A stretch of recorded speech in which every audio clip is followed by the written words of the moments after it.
Hi, can the interpreters have multi-pin or co-host, please?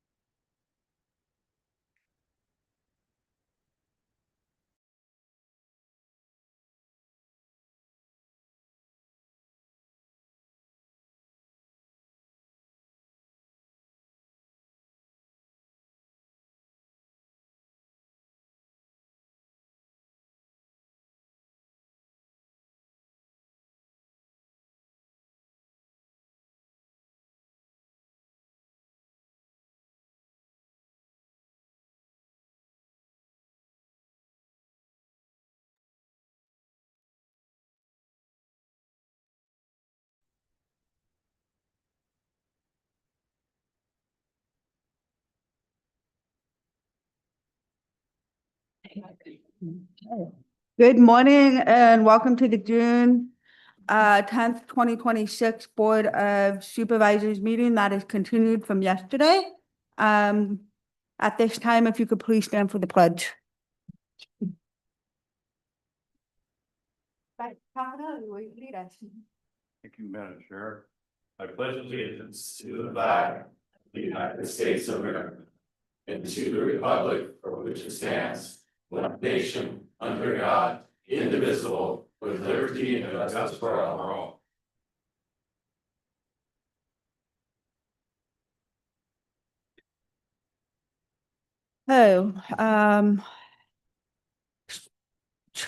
Supervisor Stopper will be joining us later this morning. At this time, I will turn it over to the CEO. Good morning, Madam Chair, members of the board, members of the public, and our department heads. Before we get started today, I wanted to talk a little bit about where we are with this budget. As your county administrator, it is my responsibility to fully and transparently inform you of our financial position. Today, that means being direct. We have a significant deficit. As you heard from nearly every department yesterday, the reductions required to close this gap will have real impacts on services. That reality is precisely why we have proposed using one-time funds to close a portion of the deficit. I want to be absolutely clear, however, this is not a sustainable strategy. It is neither financially sound nor operationally responsible to rely on one-time funding sources to cover ongoing expenses. It helps us bridge the gap today, but it does not solve the underlying structural imbalance. The remainder of the shortfall is addressed through the recommended reductions presented by departments yesterday in our office. We recognize the impacts these reductions will have. Throughout the budget development process, our team worked to weigh those impacts carefully, focusing first on what we're legally required to do, and second, minimizing harm to the public wherever possible. You heard passionate testimony yesterday about the importance of public access to the county archives. No one disputes the value of preserving our history, but as one speaker noted, no one dies if we don't. That sentiment captures the difficult choices we are facing. Many programs are important. Many services add value. But in a year like this, we must prioritize what is essential and what we are legally obligated to provide. If the recommended reductions are not implemented, the county can sustain current operations for only about 2 more years.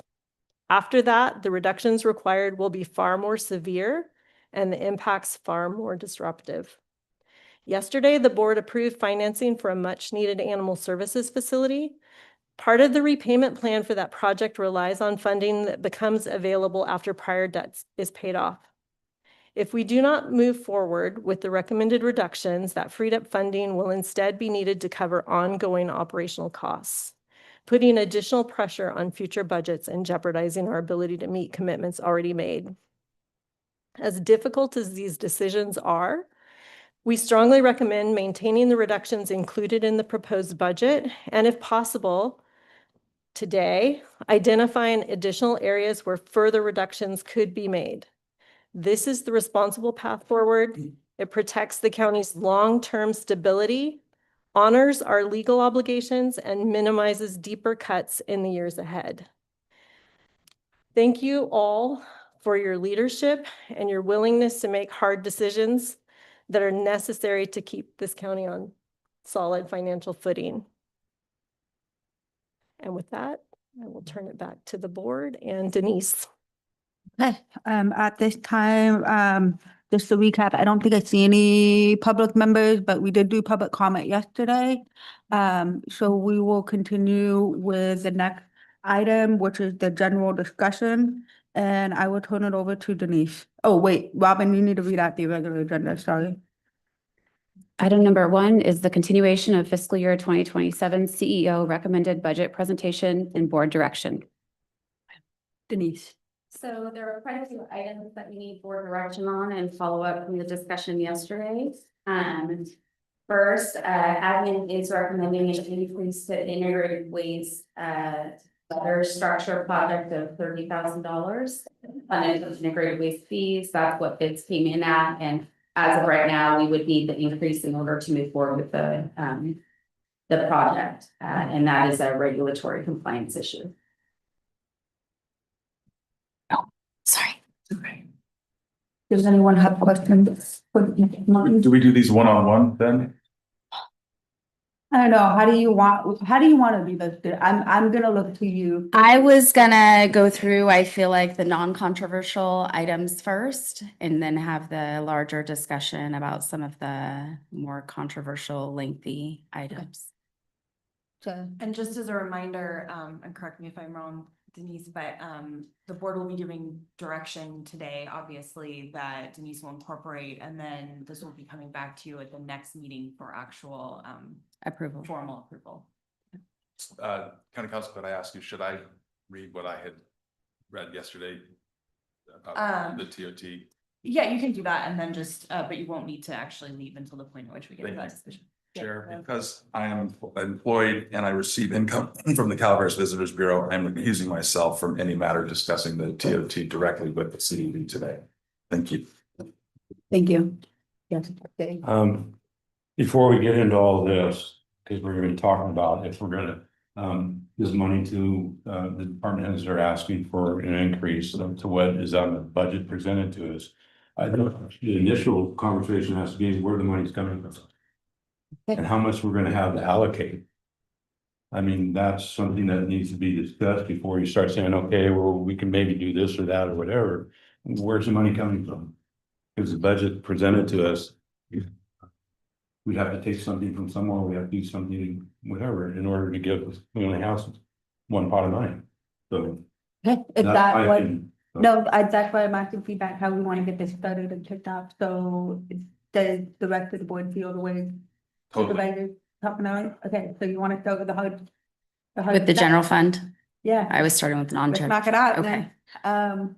So do we want to start with, TOT, CBB, so Supervisor Hubbard can leave the room, and then we can have that discussion with the rest of the TOT and Prop 172. That would be great. All right, get out. Thank you. Okay. Well, I guess we're rocking and rolling. Okay, so, Denise, what? Do you want me to I'm bring gonna up the back current you, TOT split? Yeah, so for CBB was what? 400. Okay. It's just the two of you, so we'll let you guys discuss. Hang on a second. Bring up the TOT slide. They're primarily TOT, they get $400,000 from TOT. So, let me pull TOT up. Whatever page it is, 815. Can you pull it up on here? Can we load? Don't worry about me, I got it on the computer, so pull what you need up. Be honest, I'm not sure how to do that. Yeah, that'd be great if you put it up there on the screen. Yeah. I'm still not from here. I would just like to do. it remotely.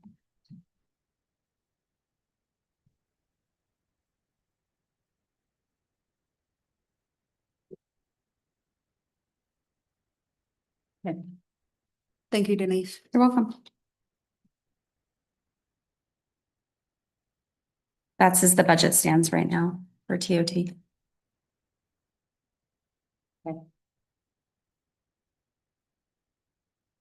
Yeah. Yeah. This microphone's on. You reach over. All right, so roughly there's $2.65 million, and that's the way it's being used in the budget that's been presented to us. You have a fire that we started giving, I think it's been like 5 or 6 years ago, because they were having real problems, and trying to keep everything going and all the fires that were going on. So we allocated about, well, $662,500 to them so they could maintain what they had to keep fires that we were continuously having. And there's some other things that went on with it. So that's one that was never said it was going to be a permanent thing. And then you have the Calaveras Visitors Bureau, 400,000, but I think in the last few years of that 400,000, we've dedicated 50,000 to the Chamber of Commerce. Out of that $400,000, is that correct? Yeah.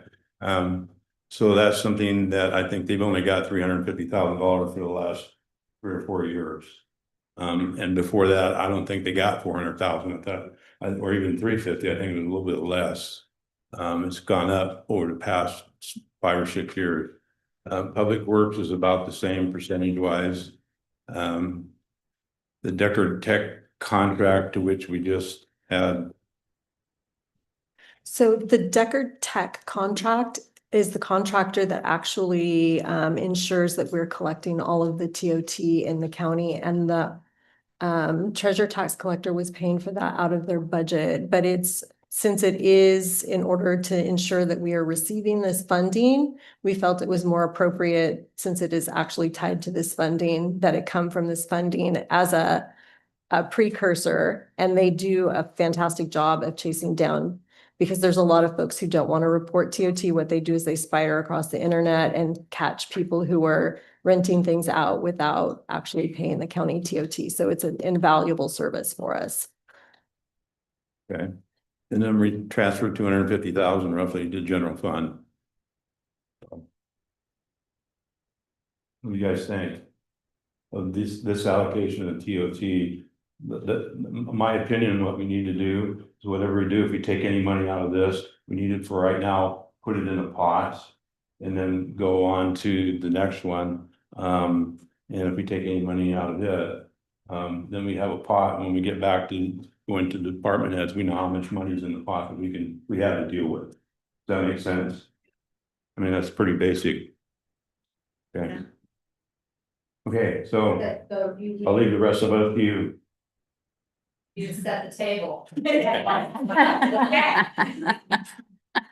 Okay, so Martin can come back in the room. Are we comfortable with the CVB current allocation, knowing that of that 400,000, 50 is going to chambers? So technically 350 is. If we agree 50 is going. No, that's gotta be a motion. We have to agree on it before we just say that. I mean, we can say it, but. Am I correct? Correct. Yeah, I don't think you need a formal motion, but we need the 3 of you to clearly agree. to that. But when we go to, Next Yeah. meeting, there will be a formal Okay. adoption. all right, so, I think before we call Martin back in, just to have like a holistic talk about TOT in general, is that, the one thing that, in addition to maintaining our services in our county departments, is that thought process of using tourism dollars towards investing a little bit in our public works and bolstering them with the winter preparedness. So I don't know if that's something we wanted to consider of the whole picture, including Visitors Bureau, before we come in. I think that has been said mostly in Martin's district, but somewhat in mine as well, as like that insurance in our tourism. Just a thought I had. well, I know Martin has mentioned snow plowing equipment and wanting to get some some better equipment than we have, especially the storms that we had over the last winter. So I don't know where we're on that, but he said something about $200,000. And I think that will come out of another line item, not One of the bigger necessarily, Groups. Yeah. not necessarily the CVB. Okay. Line item, yeah. I told And him, it'll come out of TOT, but not the CVB. Okay. But I think we put a cap on on CVB. Do you need a vote from the? I don't know, we Is don't that- need I guess a, is that that makes okay? sense. Okay. we don't need a vote, we just need to know, so the board direction from the three of you is that $350,000 to the Visitors Bureau and 50,000 to the Chamber of Commerce from TOT. okay, Okay, And then we'll discuss the top and the rest of it. and then I believe Supervisor Hubbard can rejoin us for the remainder of the TOT discussion if he Is that okay with chooses. you? Okay. I don't be the lead guy here, because I know the fire chiefs are gonna be this time. But, there's $662,500 for the fire. And again, that was never said it was gonna be a permanent situation. So if you want to, we can discuss that, but if we're done with we Yeah, should we're- get Mark back in for his discussion, so. Trying to find money for you guys. It's very difficult. You know, I kind of overnight asked what all your salaries were, and if you only got paid half of what you get paid now, we'd have plenty of money. Especially our attorney. I didn't say anything about cutting back hours. We want more for less. Okay, welcome back. Okay, so we will kick off the discussion of the rest of the TOT distribution. And just to recap, the Decker Tech contract was previously under tax collectors. Now we're putting it under TOT, since they go after the TOT fund for the fund and chase all that down. Okay, so we've got fire, sheriff, and public works and transfer to the general fund. I will open it up to board members for discussion. I do have one question. At the bottom line, that 41,422 said rolled over. It's, have you used that in this budget you presented to us, that 41,000? Yes, it's going into the general fund. So the line item for the general fund is about 290,000, which I wanted to break it out. Some of that is prior year rollover, anticipated rollover, and then the 249 is upcoming revenue not received budgeted. I just wanted to make sure that was clear that, Yeah. because it was rollover and we haven't got it yet. It's not the end of the year, so. No. Okay. So, Autumn, you're the lead here. That's hilarious. In light of your historical knowledge that you've shared, Supervisor Tofinelli, about where we started with these TOT distributions and supporting our fire districts. You know, in District 2 alone, there's 4 fire districts. I value them so much. They provide, you know, beyond just their emergency response, so much to their communities. But I'm also very grateful to see how well Measure A is doing. And they are in a time of health currently where our service departments are not, that are also public safety related. So I definitely, you know, this year am in favor of moving that TOT fire dollars over. No, I'm gonna kind of let it. I was not gonna, my opinion is not the whole 662. I was thinking 500 of it, I leave the Okay. 162 and So- it would be split between. Could I make a suggestion? The county pays for a fire dispatch Yep. contract. Denise, do you have that amount? I do. So the dispatch contract for the upcoming year is 449,784. Of that, we have 367,435 budgeted from the general fund, as the county fire account had some fund balance that I used to offset So that. we cost. And then was how much thinking you get for about- Prop 172? Well, we were thinking about 300. taking the fire dispatch contract and paying it out of TOT instead of paying it out of general fund, and then distributing the rest of it to fire. So that would save the general fund that $367. $367,000. I don't know, Measure A doing really well. But Well, I do have an updated number think for Measure I- A as well. Yeah, but if you don't base it off a call, like, put the call volume aside, I know that that's what it's, but just for simple math, you divide it out. That's rough, what, a little over $40,000 a district. That could be 2 positions for the library. That could be a full-time position for another, it could help probation. I mean, there's other public safety. That's my opinion. I think we really need to put back into our own public safety. We do, correct. so what if we pay the dispatch contract out of TOT and then take the additional amount up to $500,000 to be dispersed? So it would, in effect, it would give 500,000 more to the general fund. I don't, sorry. I don't understand that because I'm not following you because then it's 800, isn't it? No. We're talking about doing the difference. So if you take Okay. 336,000 and pay the dispatch contract out of that 662,000, but you wanted to take 500,000 out, you would take another 140,000 out of it. Oh, I see what you're saying. I Yeah. know that. Yeah, totally. See what I'm saying? Yeah.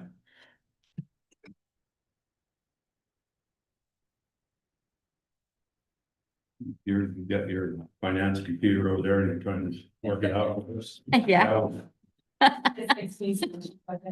gonna tell us about, okay, well, Now I lost my train of thought.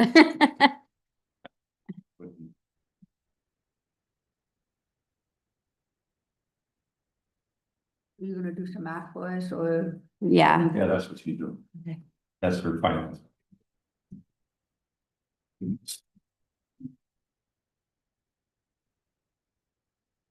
Although I'm have a hard time on the spot, guys. So Teresa, you're saying the 367,435 out of the 662, right? Correct. And then making up the difference to the 500,000 as proposed. The 500,000 being what Supervisor Toppinelli proposed. that we Correct. plot. Okay, that remains 295,065 of TOT. And then you're saying 500,000 minus 367, 435, 132,565 in addition to fire. What was that, Denise, again? 132,565 to fire. Dispatch contract of 367,435. And then that frees up, if I mathed right, 295,065. 2,565 would be left to fire. And then, we would still be paying the fire dispatch, Mhm. and that would be 367,45, Yeah. 435. And then you would have the remaining difference of 162,500 Which is freed up for other general fund purpose. In addition to The the dispatch contract that- dispatch contract that's will no longer be in community organizations in the general fund. That comes to 429 in my book or somewhere around. 367,435 for the dispatch contract, 132,565 to fire in addition, and then 162,500 So then. for general fund. We had 162,500, I'm sorry, out of the community. No, it would go out of What was in the TOT. community to pay for that? No, it would go out of the TOT account 5531 into the general fund to cover whatever other decisions you make today. So it's, if my math is correct, it's like a 529,935 to the general fund versus status quo. Because the dispatch, backing out the dispatch. The dispatch contract plus the 162,500. Yeah. So the dispatch contract plus 162. Mhm. So we would be 500. paying out of general fund, taking out TOT. Mhm. Okay, so. You're freeing up like just So- under so- 530. Yeah, so can we add that on the side in the pot? Our slush fund. Prop 172? Yep. Okay. Okay. We, And if there's any other questions, we've got to go to somebody for questions, I think. we already did Yeah, public comment. okay.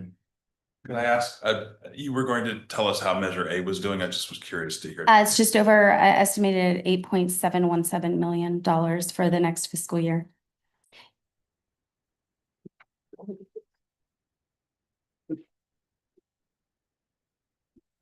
Okay, do we want to, we still have, public works on this list and we should have happened. Public Works, Oh, let me open back up. Could I ask Denise, if Public Works were to get their full 25% of the TOT, what would that be? That's the 662,500. So it's not a huge difference. 35,316. My understanding, speaking with Micah, that if they were able to get their full 25%, they would be able to invest that in snow removal. You might, Mike. In talking to Mike, my understanding is if they were able to get their full 25%, that would enable them to get their the upgrades in the snow removal. Sorry, it's been a long day. In any case, I'll just table that for the moment, but I just wanted to say that. I mean, yeah. I mean, what's the difference between that and what's already on the? It's 35,316. I know. So the only way for that to work would be deposits into a fund for a capital replacement plan, which snow removal equipment is mighty expensive. It would take a while. Yeah, just, why can't we just true that up now? To the, What is? That's 35. 650 divided by 4, I can do my phone real quick, yeah. it's 662,500. It's what fire and sheriff, it's the 662,500. That's That's what they're- same as fire and sheriff on there. They don't That's have the it. They're just 25%. under, they're at 627. Yeah. And the full allocation would be 662,500. So that's a 35 plus some change difference, Micah. So there's, yeah, okay. So could we just can we just true them all up to the full amount? And then Yeah. that solve the snowmobile, not you got. You can, I would defer to With no- Micah no to plow? see if 35,000 a year will. Hi, I'm Mike Martin, your Public Works Director. To clarify a little further, getting the full 25% is certainly a step in the right direction in helping us be funded to the level we need to be to increase the level of service that's been requested by the department. Now, whether or not that money is enough to purchase a piece of equipment, until we present those quotes to the board, which will be coming back at a future meeting to present quotes for equipment and also funding for the response of the RFP for the on-call plowing services. So at that time, we'll have a clearer picture of actually what's needed. And then a decision could be made at that time if TOT money is to be used for that, or if that funding should come from somewhere else. So if I could plead a case for the department, I would be supportive of getting the full 25%. We could use that money towards that effort, but we will need additional support for making that effort whole. Not gonna, yeah. No, but it's, if this, then it's actual equal, everyone's getting the 25. And my understanding is the intent has always been that Public Works would get the full 25%. And we haven't been getting that. So I'm just trying to make a case for getting that full 25%. I think it's clear snow plowing is an essential service. Public Works were first responders in all disasters. Not to make light of anything, but without plowing the roads, the fire department, the sheriff services, they can't get to where they need to go. So I think it's only fair to request that level of funding to be able to support them in their efforts as well.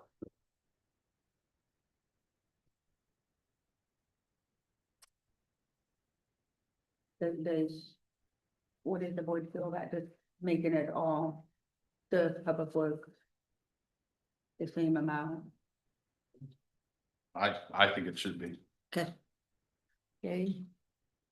$35,000. If we get any snow in Valley Springs, if we do, then you can use it to go down the creek. Clear the snow out of the creek. We'll take a snowplow down and clear out the mud. How about that? Maybe we could find one that would work in Costco Creek. Yeah, Okay, you got that, Denise? Yep. Okay. Thank you, Micah. Thank you. What? Okay, so that, okay, well, we've got TOT pot of money on the side. Like everybody- That's gonna go Yeah, to make that 662.5. yeah. Which leaves the change at 494,619. What is How it much is again? it? 494,619 is your net change at this point. To general fund. Okay. So I would assume the next, Is 170, prop would be 172. 172 that we have some discretion over. So can 170. you walk us through what prop 172 can and cannot? Because in reading it again last night after I left the boardroom, my brain was like, oh, probation, but that is court related and it's explicit in the fine print. You can't use it towards court related cost. So where's that fine line of that?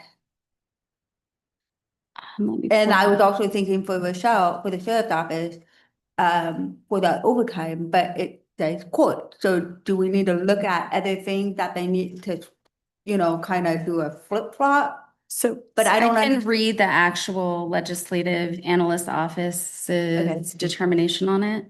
It says, under Prop 172, cities and counties must use their allocations from the half-cent sales tax to support public safety functions.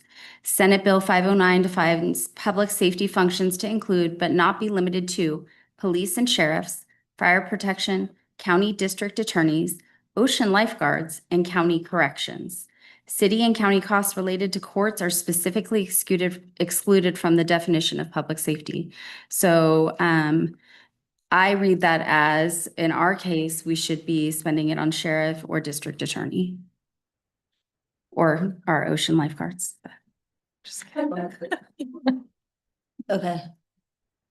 Yes, No, I mean, that's correct. Denise is correct. So the statute says public safety services does not include courts. There's actually not been as much case law or as many AG opinions on this as you might think at this point. So I don't know whether not include court, it obviously means not directly to the courts.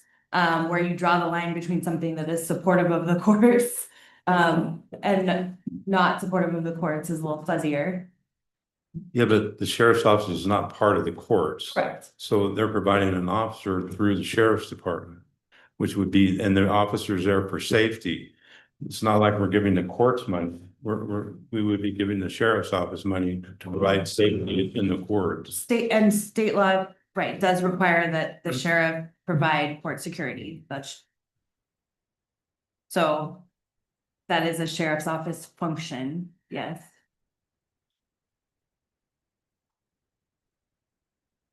And just so we're clear with probation, we are a law enforcement agency, but we are also a correctional agency. We fall under both categories. okay. And I just wanna make sure we don't do something to trip us up later if there's an audit. Right. Okay, thank you. Talking Prop 172 money. Yeah. so, the other thing that the board may want to be aware of, if you were to redirect Prop 172 to either probation or the sheriff, they could use it for other functions they're currently using general fund for, and then use that funding to support some of the things they don't have funding for. So it's not that you would just be necessarily giving them Prop 172 for something that may not be allowed under that funding stream. They have other functions that they probably could finance with the funding stream. Right now, the Prop 172 is designated between the sheriff and fire. So just making you aware, it would be another additional cut to fire, because sheriff is receiving 90% of the funding. Yeah, and 2.7 million goes to sheriff and 300,000 goes to fire. so,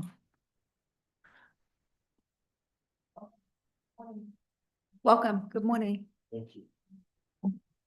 What else did I miss other than Prop 172, because I have that on. Denise, do you wanna do a quick recap on the TOT, please? Sure, Did you TO, already decide on the TOT? Well, yes and no.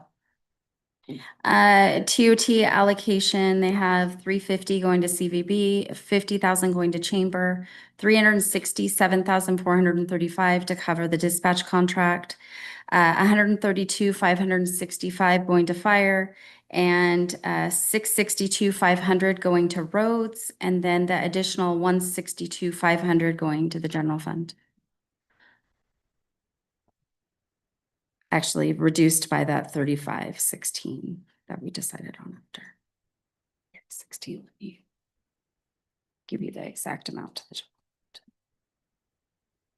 We can discuss everything. You want to ask questions on everything other than. Yeah, well, we could go back to TOT later when Martin has a chance to recess. We already did that. We're done, Okay, so. but we can, So the if you board, want to ask questions, then we should put them now, otherwise. Okay, so it's decided. the board already gave direction on the allocation to the CVB and to the Chamber of Commerce. Okay, because I. Those numbers are updated, she's doing it on. Okay. That's from the That's- slide yesterday when we Okay, discussed it. thank you. Yeah, Then never mind. So, okay, so I get it, I heard the 350, so what went to fire total? 367,435 to cover the dispatch and 132,565 to fire for a total of 500,000. And the other was back to the general fund for right now until we decide what we're gonna do with it? Correct, except for Yeah, it's in a pot, so. 35,316. Shuffle. Once we get everything in the pond, we talk about. Gotcha. So the difference in the general fund for that was 127,184 from TOT, and then the savings in community organizations for the dispatch contract of 367,435 for a total of 494,619.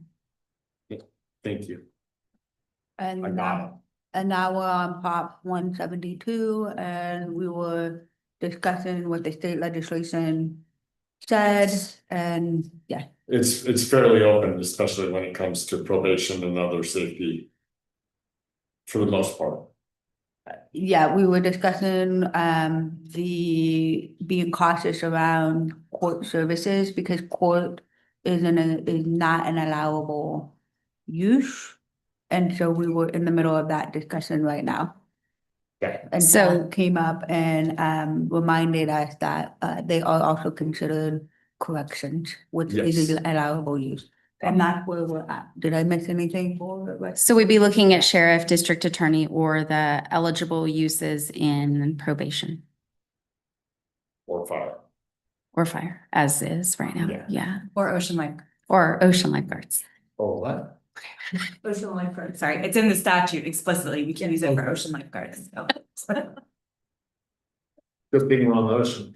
So the board was discussing, it was just an open discussion with the board. So that's where we left. Okay, Okay. so can we put the distribution for the 172 up right? I don't Thank know you. that I have a slide for that. It's just 300,000 to fire and 2.7 million to sheriff. I mean, I have the funding.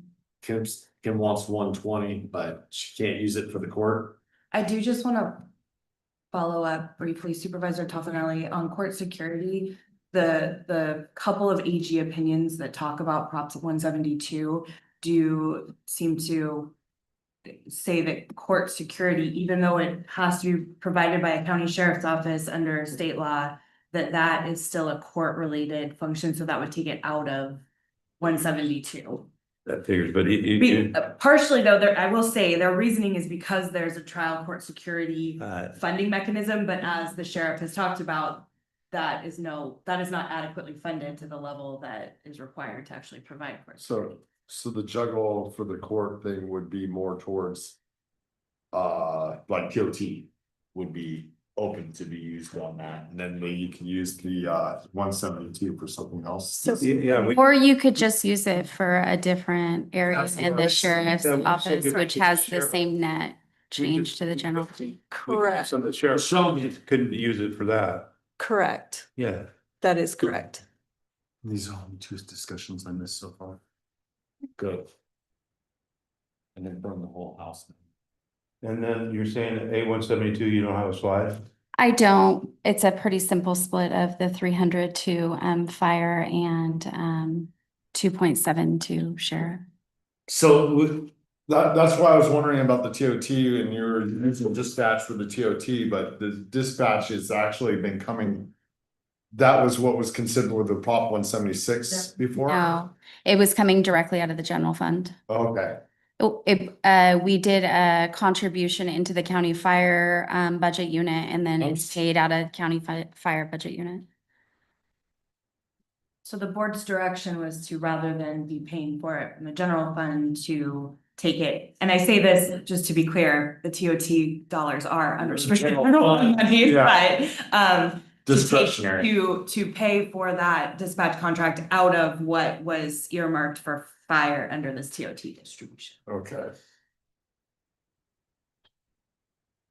So in that sense, then we, cause it was coming out of general fund before, so then the general fund distribution won't be a thing, cause it's coming out of the TOT distribution, even though it's discretionary from TOT. Is that what you're saying? No. It will Right, not move that's from what- the general fund to county fire. It would move from TOT to county fire, yes. Thereby freeing up those general fund Dollars. Okay, so then we have another pot right there of That was part $300,000. of the pot that Denise discussed previously. Okay. That's what. There we go. That makes it even better. I mean, sort of. Gotcha. So We got sweet more of that from the fire, one of the ones with the 176, don't we? I mean, 172, I mean. so the $3 million that we have coming in from Prop 172, 2.7 is going to the sheriff and 300,000 is going to fire departments, and that's how it's split right Yep. there. It's a 90-10 split, yeah. Yeah, 90-10 split. Yeah. So I don't know how the rest of the board feels about anything on the 172. I think we should reconsider the fire allocation for the DA and probation. Or at a minimum, if we've gotta, and I'm talking big picture, like if we've gotta do, come back at, that we asked the sheriff's office to take on OES in the coroner's office. Mhm. We made a commitment that we would provide X, Y, and Z. So I don't know if there's things that we can then do under Prop, not that do under Prop 172, more for her to free up funds in another line item for DA and probation and the coroner OES situation. I'm open to if there's some swapping around to get them some of the needs they need. I get it, we can use it, but there's also another thing we haven't talked about, which is OES in the coroner's office. And we're going into a transition with that, and we committed to the sheriff's office that we would give them those resources during the transition. And so I want to look at it as a bigger approach. So if that means we've got to look more at the SO getting more money so we can free up for those other discussions. I don't know what that looks like. So that for me, I want to look at it, not just the deputies. I want to look at also, we have added 2 other departments under her. Yeah. 2. So for, just to give some context behind that, Sheriff Emergency Services is funded with 287,000 of revenue and 823,000 of expenditures for the upcoming year. Okay, thank you. So there is adequate room in that budget to cover with 300,000 of.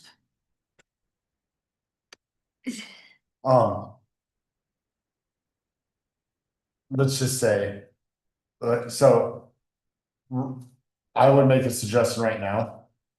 So far we've been setting this money aside.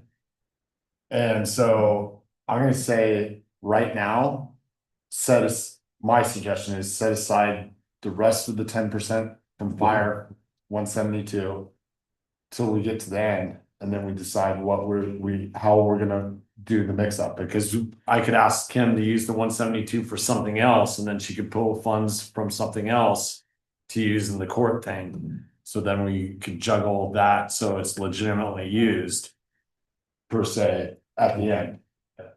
Yeah, I think that's what we were trying to do, Yeah, put it in one pot until, then at the end, we have a pot, we can go. That's what I'm, Yeah. yeah, I got that. Yeah. I'm just saying, let's do the Separate. 10%, let's do the 10% right now, 172, if the board agrees with me. Okay. Put it in that pot at the end, and then let's. Kind of its Make own the pot though, because there's other departments that could be considered the key. Yeah, no, it's gonna be everything considered at the end, But right? But we just have to remember when the pot, Oh, yeah. 300,000 can only be used for. yeah, So you can put it. We separate. know, we know how to do this juggle. Yeah, let's put that 300,000 aside and Okay. move on to the next. So we're up to 7. 794,619. There we go. Okay. 74, 619. It's a good I number. forget the number. Is there other, Where else can we pull for money, Denise? Do you want to do a review of the discretionary funds that go to all external entities? Some of these you've already touched with Prop 172 and TOT discussions, but I didn't know if there's any other ones on this list that we would like to revisit. Yes, actually, I wanted to bring up the copper armory grant administration cost. I am gonna forfeit my 5,000 for this year for district allocation. And then take the remainder 6 out of my current allotment. And now at least we'll buy a year to figure, how long are we looking for administration cost for the armory? We should be able, that budget unit, just because of the delayed reimbursement is Okay. upside down, it actually will recapture its costs. So So for now, um, just for- that's gonna catch itself up within the next 6 to 12 months, depending on reimbursement time. Well, for the time being, take my allotment out, so that will drop down to 20,000 on the district allocations, and then take the current 6,000 to cover the carryover till you get reimbursed out of my district allocation. Thank you. How much is left in my fund? When I looked the other day, I believe it was $18,000. The 25? Here, let me look, but 5,000 of which was prior allocated was not used on the every 15 minutes. So let me look if that 18 included. Oh, yeah. Because the high school never Yeah, facilitated with the highway patrol on that one. sorry, it'll take me a minute to get into my file. So I'm about near but 20. isn't there something coming up with $2,500? Yeah, no, I'm gonna add it. Oh, are you adding into the fireworks? Yeah, Oh, yeah. I will, I haven't delivered yet. No, This is- all right. You're into that. I'm sorry. Tender review. Okay, I'm gonna do it though. okay. I'm not forgetting. Okay. At least now you know. Gary told you. So, Fireworks over with. okay, your balance is 13,180, but if you add that 5,000 back in, that was never spent, it's 18,180. And then if you subtract the 2,500 that you're allocating, Yeah, let's just. you're at like 15. Yeah, just take 10 of that and put it into that discretionary pot. It's, I mean, 10 of rollover or 5 of rollover and 5 of new. doesn't matter, Okay. 10,000 of it, and then that would leave what, your 5, Okay, the 5,000, whatever. So I can give it to the Fish and Game Commission to do stuff with. Do a non-law. While we're at it. Don't worry, I got it. Denise, could I ask what I have? Don't worry. sure can. And it's legitimate. Great idea. Man, thank you. I saw the mark. You are, sorry, I mixed 3 and 4 up. You have 5,000 Shucks. and then your upcoming 5,000 for next year. So You have nothing. Feel like I'm playing Monopoly here. I'll take Pioneer Cemetery for 5 then, thank you. Pioneer Cemetery.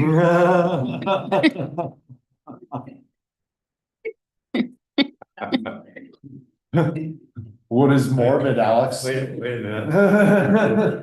Got open for bid? Pioneer Cemetery. See.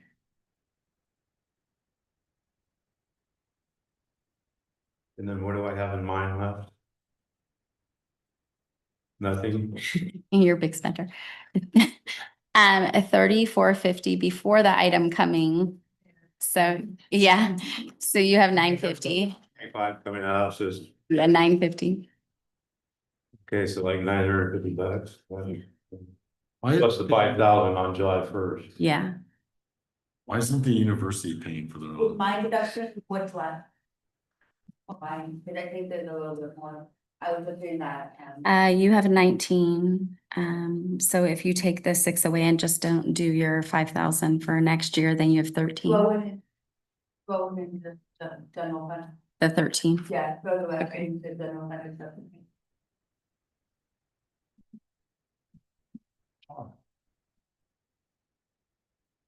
Still gonna throw some money at the kids, so. Okay. I'll put my new allocations in general. You sure, Autumn? Yeah, I have a little. Jack, it's thank you. Promised out.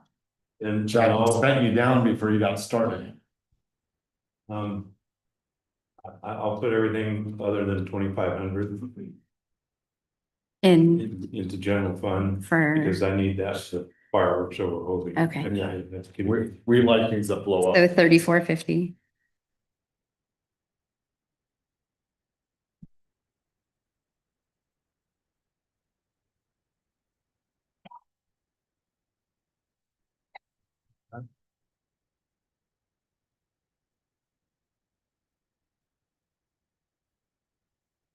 So where does that put us as far as the pot, the big pot?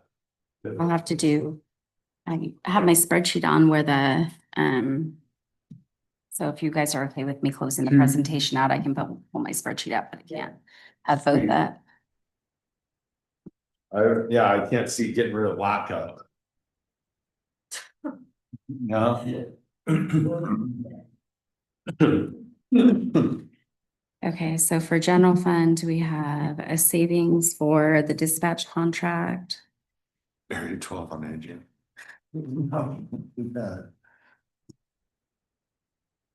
We have an additional credit of. Of credit? Well, she is crediting doing the credit line with your 27,184. discretionary supervisor. It's not a credit card you have? We can- T, The money tree. okay, so that's that 494,619 we talked about. And then for district allocations, we have 8,000 from.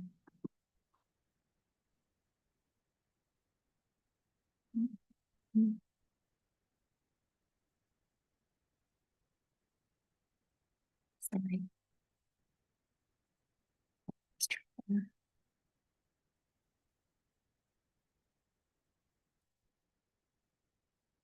24,000 for both years.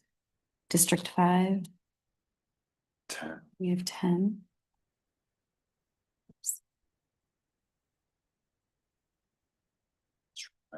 I'm gonna make it easy for you to nice.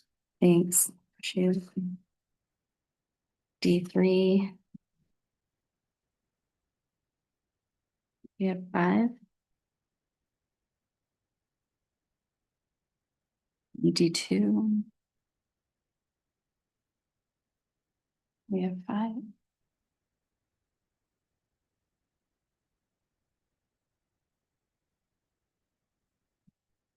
All supervisors helped. Okay, so I have, oh, and problems, let me do.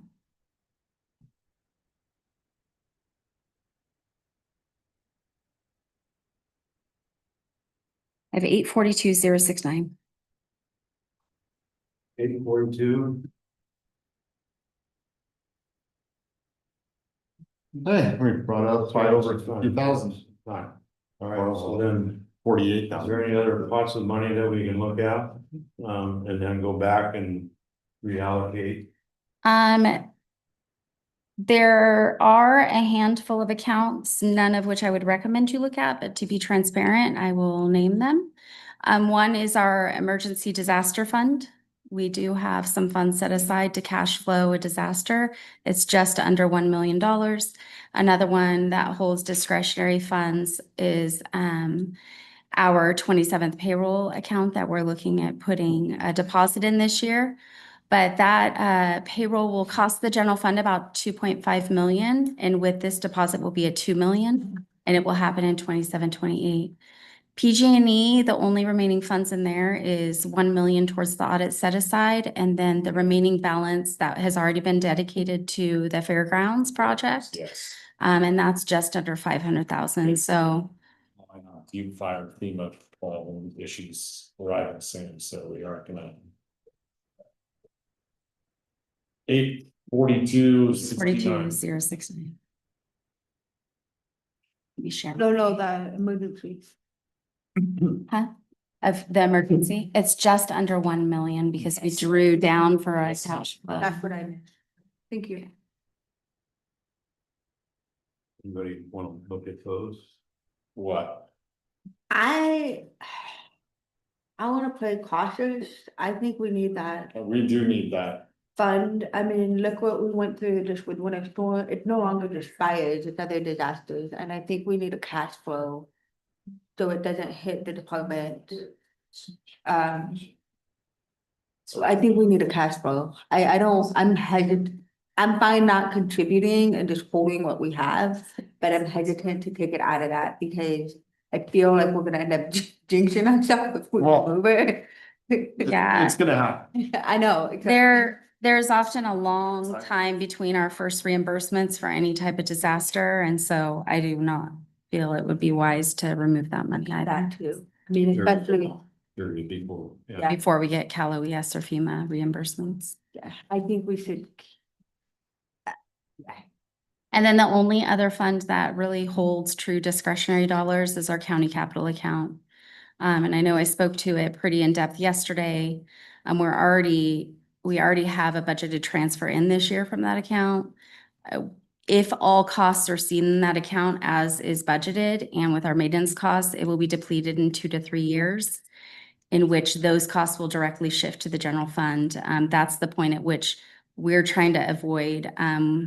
At that point, we will have to have had an increase in the general fund discretionary revenues of about 25% for us to cover our cost at that point.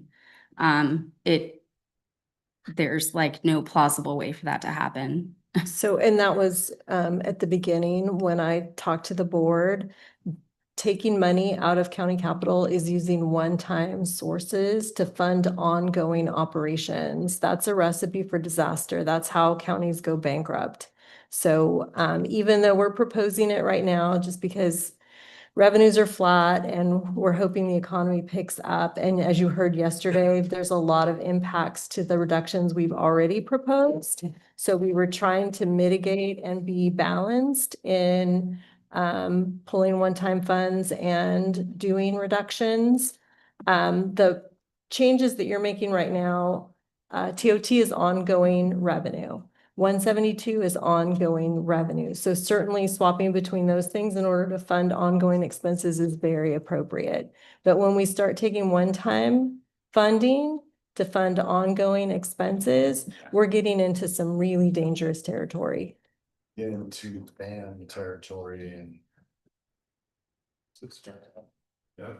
$19 million structural deficit in 2018.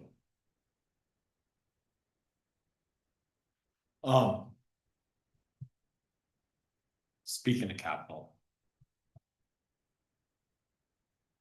We brought back the animal services shelter a few times. And reconsider it. We did. We looked at a number of different ways. I know that the board was really interested in us going back and seeing if there was any other option or opportunity to reduce the cost for that facility. And so we did look at it multiple times. I know Jamie did a lot of research on it. Right. And I think you were successful to a certain degree, right? I feel that we. Thank you, Jamie. I apologize. Yeah, you're good. Yes, I am confident in what we brought forward is the most cost-effective animal shelter. It's not overdone, over big, and with a lot of research and options that went into it. As we move forward, can we look at other capital assets that we're looking into investing in and see if we could be more pragmatic on how we're gonna do those, to see if we can possibly save on those looking forward? So the only other construction project that we have proposed is the DA building. We have reduced a new build to the bare bones of what that new build could possibly be. If we were to buy a building and renovate it, it would be more cost effective, and we could probably do that faster than we could do a new build. But I know that there has been some concern from the DA over purchasing a building and renovating as opposed to building a brand new building. But I will say that it would be far more cost effective to do that for an office building. Well, if the rest of the board would be in support, just looking at the possibilities, how we could be more pragmatic moving forward and working with the DA as that moves forward to see what those options are. Would the board be interested in that? Yes. Good morning, Barbara Uke, District Attorney. We have been down this road so many times. And we have been down the road of trying to find a building to renovate. That was considered many times. There is a lack of available real estate in San Andreas. Now, we haven't looked in the last couple of years while we've been waiting for our building to go forward. So I can't say today what might be available, but I can say 100% that we have gone down this road. There weren't any feasible options. This building that we have now proposed has been whittled down. It has been whittled down in size substantially. It has been whittled down as far as walls. I felt like we were playing a little bit of a game of chicken at one point because admin position was, look, this is how much it's going to cost now. And so, can you really survive in a building that is shrunken to the point where it doesn't really fit your needs? Our response was, look at what we have now. Okay, Yeah. So it's still bigger and it's still better and it still gives us an opportunity to all be together in one spot, which is best for our efficiency. It's best for our security. It's best for our service to victims. We're at a point where the design has a spot for investigations, a spot for victim services, a proper respectful spot for us to bring victims. And the back part of the building where my attorneys and my support staff will be is practically an empty shell. It was like, well, the costs have gone up so much, we can't really, necessarily afford walls. That's going to be kind of an add-in. Oh, I don't know if we can finish the roof. I don't know if we're going to be able to finish the floors. I said, that's fine. Open beams, rustic industrial, we're all about it. We're fine with concrete floors in the back, as long as we have that proper front-facing piece for the public, for when we have to bring victims in to give, statements to our investigators, when we have victims and families and children coming in to get victim services and a proper place for them to wait, secure, right? Because, you never know who's going to come into our building, and comfortable. And while they're waiting, maybe hours waiting to have to go up to court to testify. So that was our priorities. That was our priorities all along. We worked with admin, even as the plans shrunk, right?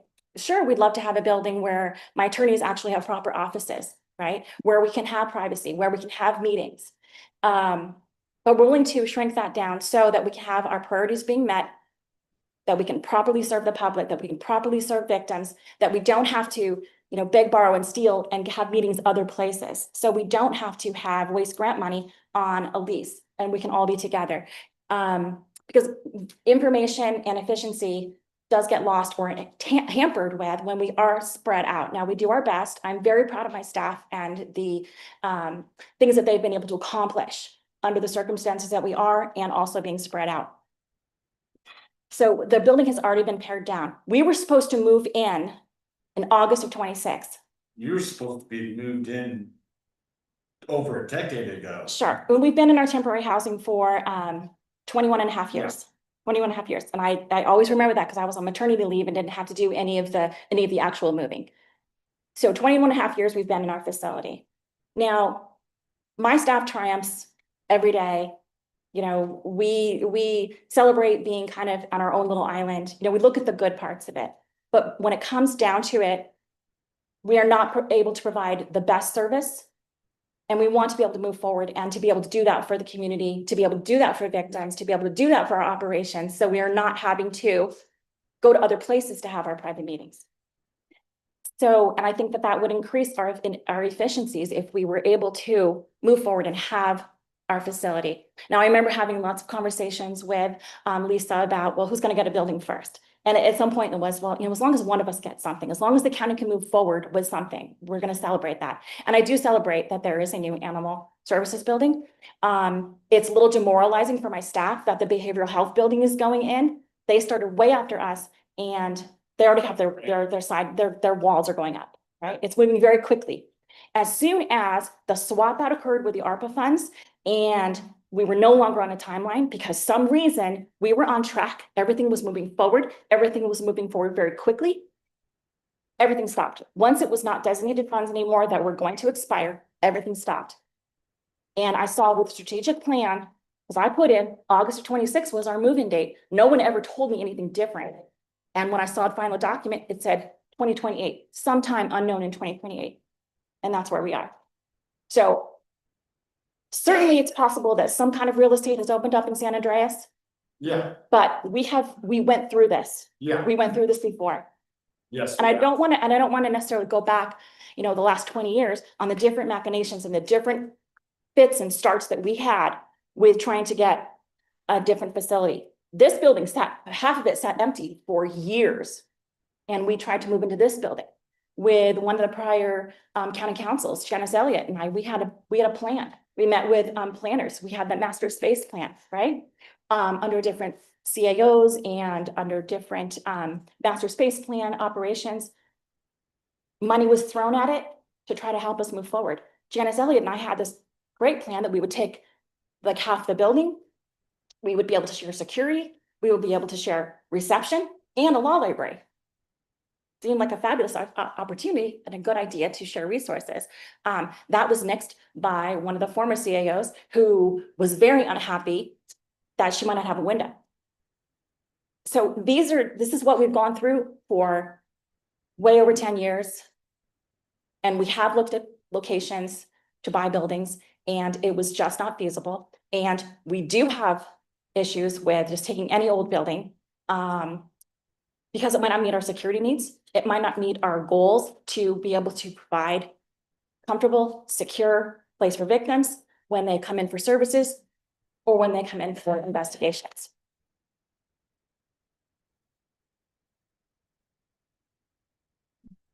I have no interest in touching it.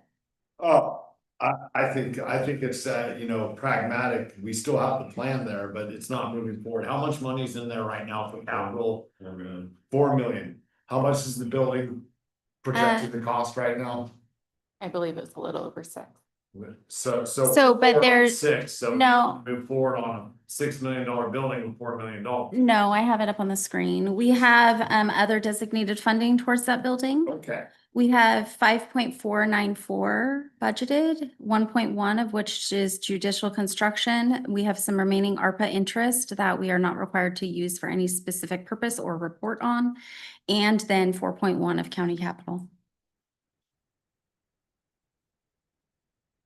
I just do want to clarify the timeline, just so your board knows where this project is at and how we got here. As soon as we received the plans from the architect, which took longer than anticipated because there was a lot of back and forth of having to downsize the building, make engineered cuts. So that took longer. As soon as we had permitted plans, they're technically not stamped, but that's because you have to have a inspection of record on, and you don't typically have an inspection of record on until you have a contractor in place. We obviously haven't gone out to bid, but we do have plans that have been approved. There is back and forth with water and sewer as well. So the plans again took longer than anticipated. But as soon as we had those approved plans, we went out for a construction manager, which we have on board, and we were working through the bid packet. So there was no delay from admin and any of that. It was working through the process. Behavioral health went faster because we had the funding. There was no back and forth on that, but there were still issues, and there is a tight grant timeline in which it has to be completed. There is a logistical thing to think about too that I want to put before you today. I don't know if you notice how big the footprint is for the construction of the behavioral health building, but there is going to be a logistical impact in trying to build all 3 buildings at one time, because there is only so much property to build. So staging is probably a realistic, but we don't have a construction manager on for the animal shelter. So theoretically, the DA is actually closer to going out to bid than the animal shelter. So I just wanted to clarify timeline. There was no stalling on the admin side. This project has been moving forward. Unfortunately, it does take longer to do public projects. So if you have any questions for me on the process, I'm more than happy to answer. Thank you for that, Vinny. I'm That makes a lot more sense of where it's at, because a lot of my concern was the fact that they were still in that modular. And like I said, I had the conversation this last week with the person that put it there for you.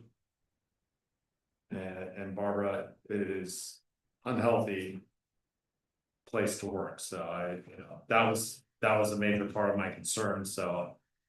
If there was a fence, it was not meant. Unless the rest of it wants to carry it on.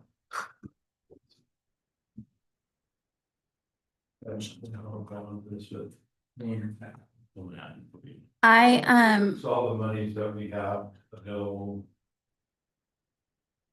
in the pot now that we decided we looked at.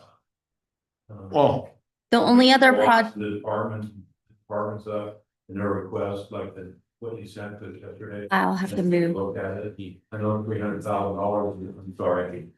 I know $300,000 is gonna be spent on certain areas, but the rest of it's discretionary, the TOT, so. Any other? well, public access TV. Jeff's not here. Is there any other part of it we need to consider? No, there are a handful of other capital projects. I know we touched on the DA and the animal services. I didn't know if you wanted to review any of their other capital projects that are coming out of county capital. Or if the board Let's is, leave Rock Creek alone. Well, I Well, believe the the elevator elevator was, has been one of them. one of the things that came up yesterday, the elevator for the museum. But we would just want to make everyone aware that we would have to close the top floor of the museum if we were not to actually move forward with the elevator, but I do believe it was brought forward. It was talked about yesterday. And that amount was how much for that other? 30. 275,000. Oh, wow, yeah, they've gone up. And It's an elevator, it goes up. Sometimes they go again, down. and again, that is coming from one-time uses, so it's not really something that we should be pulling to fund ongoing expenses. There's one more project though, the integrated waste STAIR CIP project. We would like a additional 30,000 from integrated waste fees. Our bids came in a little bit higher than anticipated, and it is a regulatory issue. So we'd like to move forward with the projects, but we need board approval to increase the CIP amount. Yeah, so leave the CIP stuff alone, we can't pilfer from there right now, Gary. No,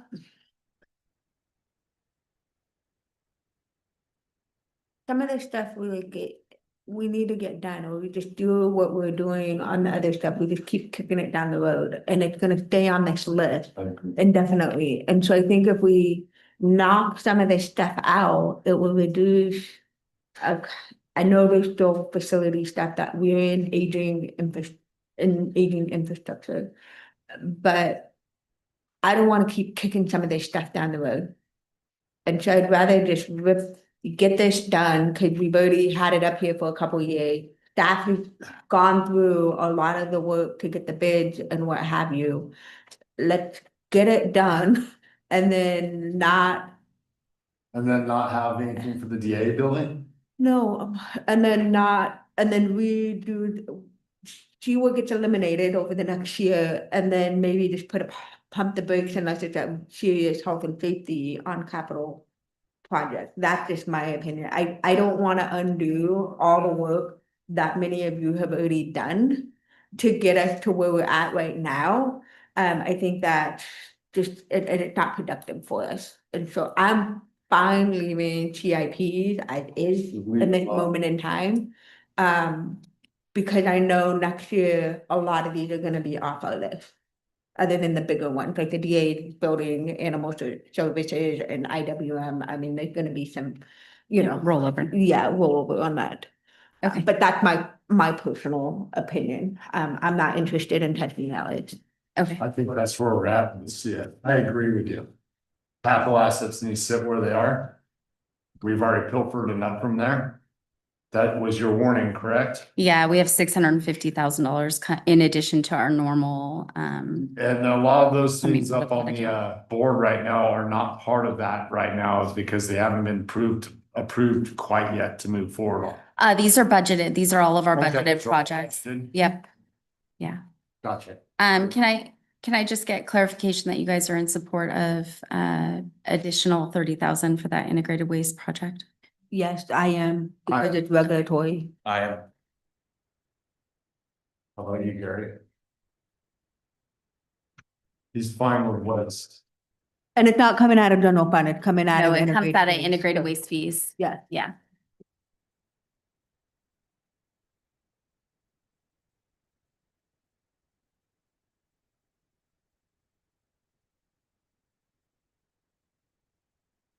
Okay.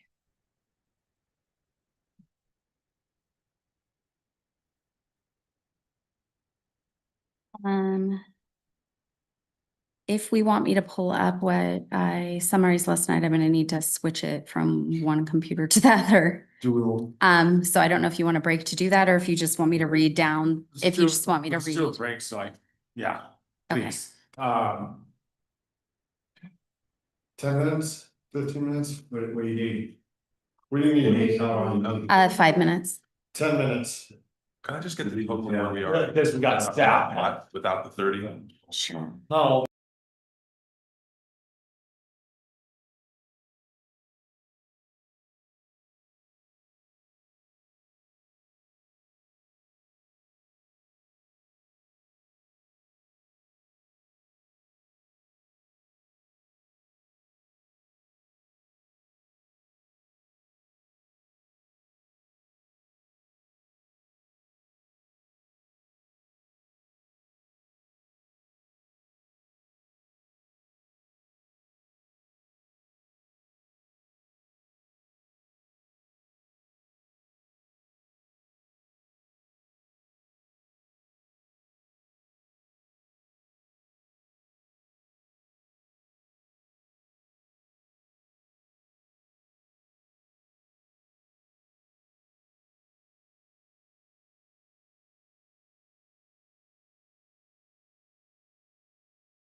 Good. Thank you. Denise. So last night after the meeting, I put together a summary of a lot of the changes that department heads kind of more passionately spoke about. It's in line with also the notes that Supervisor Huberty had taken. So that summary is on the screen. I would also like to open, if I did miss anything or omit something, I will add it on as we discuss. So I don't know if we just want to go down the list. Some of those non-general fund items we already did discuss and went through this morning. But the general fund is at the top and non-general fund and other miscellaneous is at the bottom. So the first item is sheriff. Spoke about the reductions to overtime. I show the reductions in the sheriff's office to overtime over a handful of units was a total of $380,000. Next is the assessor's appraiser 1-2 position for $114,637. Next item is the archives, 20% of the position for $22,272, but that also comes with additional services and supplies that would need to be added back into that budget unit. Then we have information technologies, supervising business analyst. We had funded 3 pay periods of that. The total yearly cost is $168,000. But in this budget, it's $148,000. Planner 1-2 out of planning for $128,000. Probation's pretrial expenses for $115,000. And then 2 positions in the district attorney's office, a deputy district attorney for $198,000, and the district attorney investigator, which was reclassed not reclassed. We took 1 position, the senior department analyst, and added 1 position, which was a district attorney investigator. So it was a 1-for-1 swap at $172,000 for a total of $1.293 million. So if we take the 842,069 and subtract it from 1293830, we end up with 450. We're going to be 451,000 short, plus 452. And I also want to emphasize that these changes are in addition to us already bringing in money from our capital account just to balance the general fund of $650,000. So, Yeah, it's probably, and Mr. Chair, can we hear from the CEO? What she has to say on all this? So, while a lot of the reductions that you were looking at swapping around, would help reduce the amount that we're bringing in from one-time sources, we could still bring in the one-time sources that we were planning on and use those amounts to supplement some of the departmental expenses. Or we could use the money to make sure that we're not bringing in the $650 from the county capital account, which is depleting our one-time sources. And again, we do have significant concerns over doing that because they're one-time sources, they're finite, and we have no way to replenish them once they're gone. So, 452. however, so I would say that some of these things, if I were going to put some things back, one of the things I would look at would be the assessor's appraiser position, because having the backlog on the property taxes affects county revenues, which may next year, if we were able to catch the backlog up, may help increase the amount of funding that we have available for departmental requests next year. So that one to me would be probably the most important one on the list to put back. Sheriff's overtime, typically we do see enough salary savings to offset that at mid-year. If not, at mid-year, we could certainly bring that back for the board to consider. So I probably would not recommend changing that at this time. The archives, I do believe Ms. Turner spoke about some of the issues with the archives. I think that it's in the archives' best interest that they spend this year predominantly going through cataloging, making sure that they know what they have, and then digitizing the most important records for public access so that the public has direct access from their homes. And then potentially looking at, once they have all of that done, adding additional funding for additional public access at the archives. I think they do need to take a year to get the archives in order. For information technology, we would not recommend moving forward with filling that position at this time. Planning, we would not recommend moving forward at this time. Probation, we do believe pretrial expenses are important for the monitoring, especially for some folks who may be involved in domestic violence or other violent crimes against victims, even though the court is not funding us to the level to provide that. I think it protects our citizens. And again, one of the things that we wanted to look at most importantly in this budget was that aspect. The Deputy District Attorney 1-2, they have been without that for a while, although I do understand that they do have additional requirements on the district attorney's office. So I think potentially looking at filling that and not filling the district attorney investigator position might help them move forward with some of their additional work that they're required to do. That would be my recommendation based on the amount of funding that you have. So planning, IT. And Yeah, can you what that total is? It's 464,235. yeah, I just put 452 on the difference, just for a little bit higher rand value. Barbara, if I was to pick and choose one of those two positions, which one would be the best one for you? Just as a question, I know you want them both, but And I've had lengthy discussions with my staff on what is the priority with this, and it was a difficult decision. However, the district attorney, the deputy DA, the attorney position is the priority for the reasons that I shared with you yesterday. I do want to clarify that for the investigator position, it was two positions that we sacrificed for the one at midyear. And what it was very complicated. We had grant money and outside funding come in for two support positions.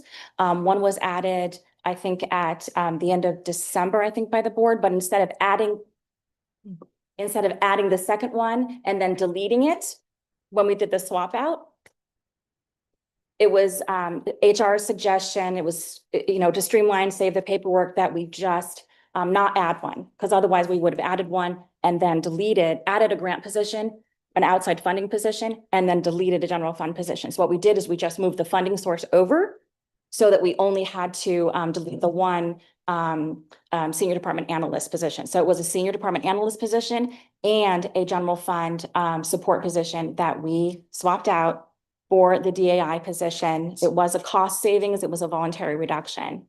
And one thing I did request that admin consider, well, why don't you just put us back where we were, and then we'll even take the cheaper position, the support staff position, because this was part of a reorg, part of shifting duties. We felt that, for a number of reasons, this was the best way for us to go. It felt a little bit like a bait and switch, frankly. So absolutely my priority is the DDA position. If they're at the district attorney 1-2. correct. Okay. Correct. Yeah. And ironically, the person that we had coming in was a 1 with no benefits. It was a lot cheaper than that, but we don't know what we were going to get if you're able to fund that position for us. With 198,501. Because of how we have to budget for open positions, and I would be very grateful to have that position. I don't know how things are going to shake out, but if we only get this position, I'm very grateful, but keep in mind, we are losing essentially two positions, the senior department analyst and the support position. And if there was any possible way to fund that, just a support position, we would be grateful for that as well. And then we're still losing one position. Looking at the math on it, our budget, I think it was one of the slides I saw yesterday, was that we received 7% of the general fund, yet with these cuts, we're taking 18% of the burden of the general fund cuts. Thank you, Barbara. I was listening the whole time while I was doing numbers, so.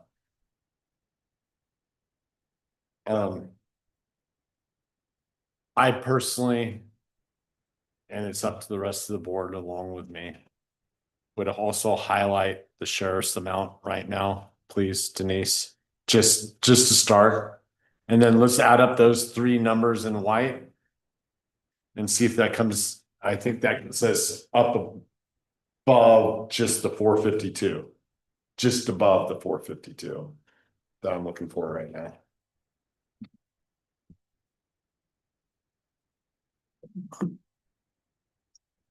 Oh, look at that. We're $2,000 off. Approximately 2,200 or 135, 34, somewhere in there.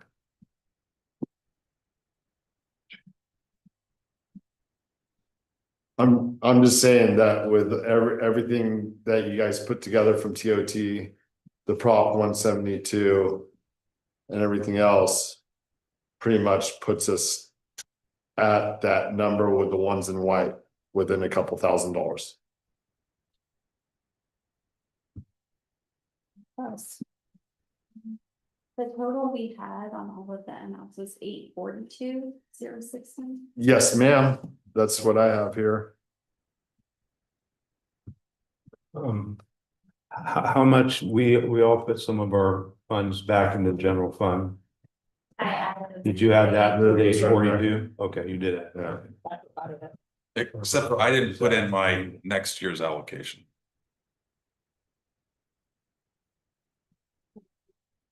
So if I could do that, that would then put us up over.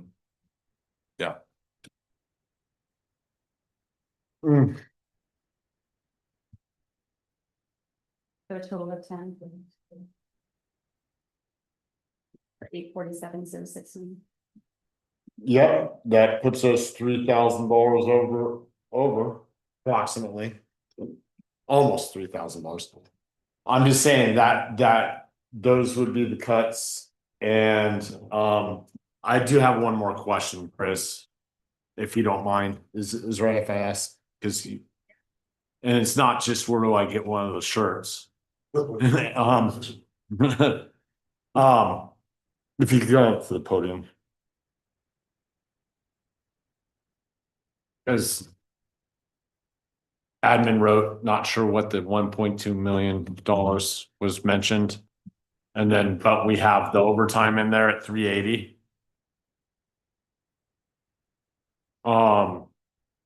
You know, that's not anywhere close to the 1.2, but that's a step forward.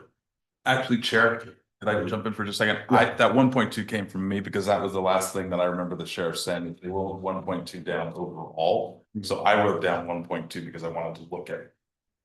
Oh, so that's the past cuts that she didn't like, but she was able to have. It's including all of the salary savings that were in each of the units Right. as well for recruitment time. Thank you. All right. But 380 is better than what it was. I mean, that's still a stretch. That's the, I'm just trying to read that right at the top. That's the. It's the total of the overtime for all the budget units that we discussed. So 200 for patrol, 100 for jail, 70,000 for dispatch, and 10 for marine safety. Yes. I mean, what we see there's my thought. I'll leave the rest of the discussion to the rest of the board and then we can go outside of this thing. Yeah. We would like to discuss the SST position too, because that position was a frozen SST position. That's was one of the new spots that we were advised that we were going to be able to get with the OES. Position. I'm sorry. Corner. What he's saying, good morning, board, Tim Stern, captain. The net effect on that corner addition is that, yes, there is a new staff member and then there is a SST. However, on the flip side of that, there's an SST that is cut. And these are public facing positions. I haven't heard that SST cut been mentioned yet this morning, but it does exist. And that is something that we do believe is important. We respectfully would just ask for it to be discussed through the board. Teresa, So I would make the recommendation potentially that you put 195,000 back in overtime and then put the SST position in, because their overtime, they're almost always fine at the end of the year because of just a lot of things happen. They've got a lot of people who are out or in, or so their salary savings and overtime costs are very variable. If there's a major incident where they need a lot more overtime, we would certainly bring that back to the board. That would be something that we would potentially fund with our emergency fund. So I think that the most logical thing would be to reduce the amount of overtime we're putting back and then put the SST position back into the budget. So we're giving you back the same 380. and then we can mid-year, because Yeah, or anytime. the mid-year will have an overlap with the current coroner. We can revisit that after January to update that OT once. It's Well- like a double. Can I get some clarification? double, My understanding was that you were moving effective July 1st, a position, an SST into the corner, and the vacant one was going to be in your 32 unit, correct? That's I need to know for the funding, if we adjust funding. So the vacancy is, the frozen position is actually in your patrol unit, correct? That's Okay. For. I just wanted, yes, I Yes, just wanted to correct. clarify. The workload is still there. The Yeah. workload's still gonna have to be. Understood. I'm just for budget changes. I just want to make sure we're on the same page that the frozen position is in 32. That's where it stands as of Okay. today. That's correct. And we can come back later if there is another serious situation and add overtime. I'll emergency fund. Okay, we're gonna find out what the sheriff says about it. It's as fun as playing with the DA. Well, what'd she say? That was, she is fine with that decision. I want to remind everybody that this is a preliminary budget. Yes. So we won't have a final budget until after the state does theirs, and we don't know what the state is gonna do. I know that has to do with general fund, but it could be used, general fund may have to be used to plug some of that money if the state reduces from us what our projections are. We could have more revenue. Or we could have more revenue, but I very rarely see that from the state. But just so everybody, we all know that the final budget won't be until September. And then we do a mid-year where we make adjustments. And we could have more money at mid-year depending on how everything goes and our local taxes and TOT. So just so we're all aware. I do need additional clarification from the sheriff's office. So the SST position is 85,996. We'll need to know what units you want to put the overtime back into for me to be able to get a spreadsheet together to present to the board. So that'll have to be. I mean. We normally, Need it for later this month. For next. we normally present that to you guys at the end of this meeting Oh, for your guys' approval. So would you like me to put marine safety and dispatch back in? And then a partial portion of jail and 32, and we'll revisit it mid-year? Yes. Okay.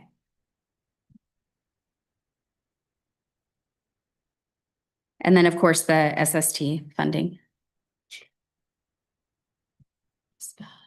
With 844, 235. we're And then we're flush with the recovery, and then 5,000, so Yeah. Yeah, we're flush. what? There'll be other technical adjustments. I will need a break to put everything together because there's a lot of some one adjustment can create a ripple of 4 or 5 to create a spreadsheet for everybody. But okay, thank you. But there are other handful of miscellaneous items that were discussed yesterday. One being we were asked to find the trial court security overtime cost.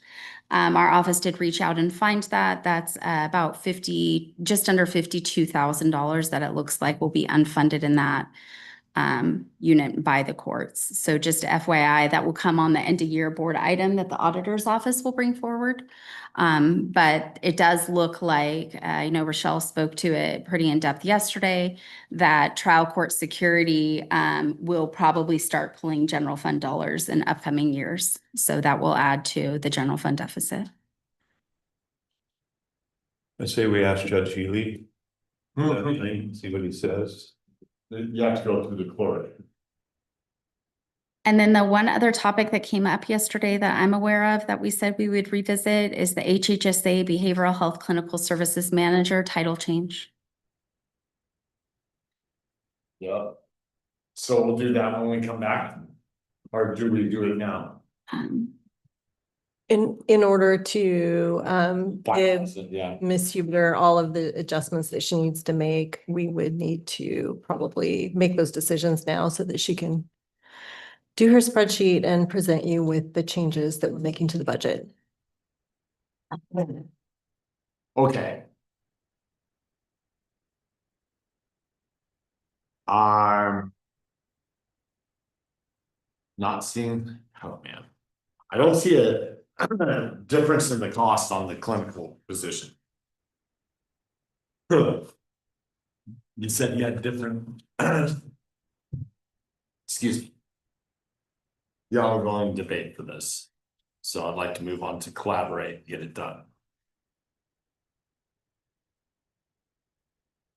I'm personally for supporting Marcos in his recommendation, but I would also like to hear the other possible items that you had brought up yesterday.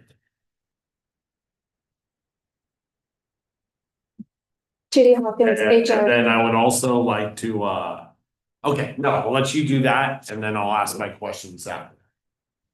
Okay, so when we were first brought, the request for the change first brought to us, we did look at, both myself and the HR manager, Nick Marvin, we looked at what different counties were doing, different titles.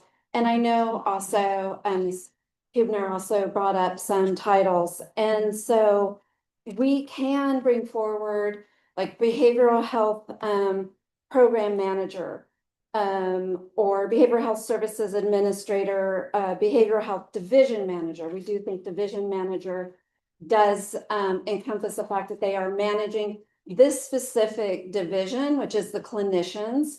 And so I want to bring to your attention, I understand, some positions are very hard to recruit for. I do think there's more things that we could do to be recruiting for this position.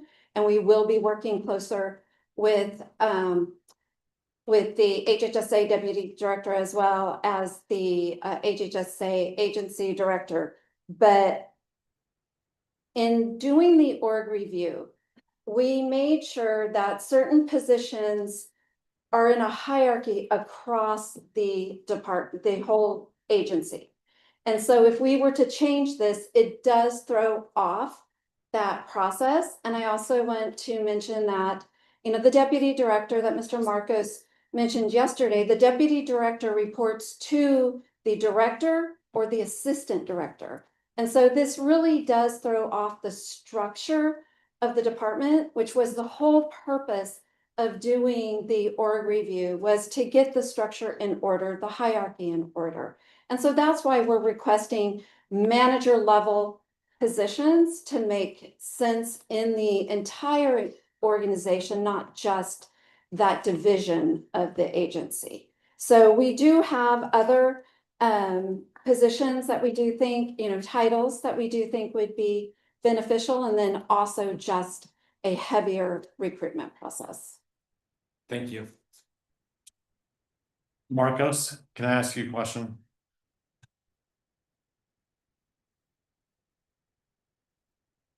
Health and Human Services. There's public health, there's mental health, behavioral health, I could go down the list. How many other branches of Health and Human Services have a director and a deputy director over? Currently, the deputy directors of HHSA, there is only one in each division, Okay. which also act as the directors of those positions. So for example, deputy director, HSA director of behavioral health, deputy director, HSA director of public health. Those are the official titles. There is currently no division-specific deputy director in any of those, with the exception of human services. You just deputy director of eligibility, deputy director of social services. Right, but that's broad over all the branches somewhat. So with the, because yesterday or sorry, sleep deprivation of my processing is slow right now. But with the suggestion you made yesterday, there was no change to cost. Right. So she brought up two titles. And the division one. Is there a difference on cost on that one? No, based on the recommendation that I heard Judy and the title she presented, I believe it would remain at the same pay scale that the current clinical manager is at, which is also the same pay scale that we have as a deputy director. On recruitment, was that deal? What's the division one? Does it make it any easier? It will not make it easier, but so the reason why we asked for the behavioral health deputy director is that is a common title. Analyst title is not technically what it is. And you're not able to get people because when people put in for the analyst one, there's a burden of responsibility that's not necessarily defined underneath that name generally. That's the way it is. Yes.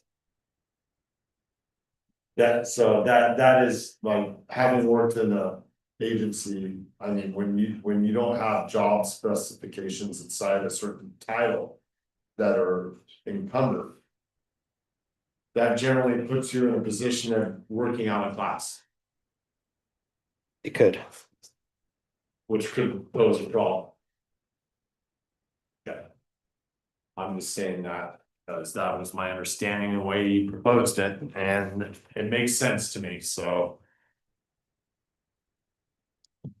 Teresa.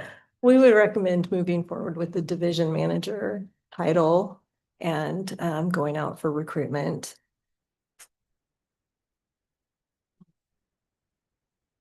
Is that palatable to you? I would move forward with the division manager if we cannot come to an agreement on the behavioral health deputy director. Well, let's see what the board says, because we have two opinions.